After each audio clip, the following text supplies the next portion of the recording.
అన్నా క్యాంటీన్లు ఎంతోమంది కడుపు మండి తినేదానికి పట్టెడు అన్నం లేక దొరక్క గత 2014 నుంచి 19 వరకు గౌరవ ముఖ్యమంత్రి నారా చంద్రబాబు నాయుడు గారు ప్రారంభించడం జరిగింది.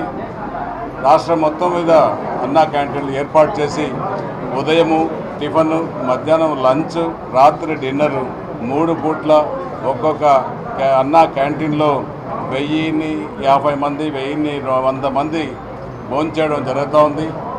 అలాగే మొత్తం రోజుకు 4200 మంది ఒక అన్నా క్యాంటీన్లోనే ఒక చోటే భోంచేయడం జరుగుతోంది. అందులో భాగంగా ఈరోజు తిరుపతి నియోజకవర్గంలో 4 చోట్ల ప్రారంభించడం జరిగింది.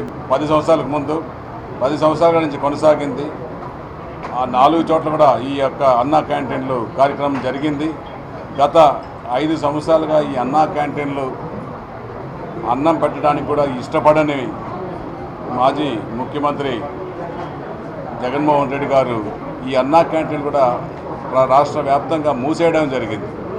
అవి అన్నిటిని కూడా లీజుకి ఇచ్చి డబ్బులు తీసుకొని ప్రైవేట్ వాళ్ళకు అప్పగించడం జరిగింది.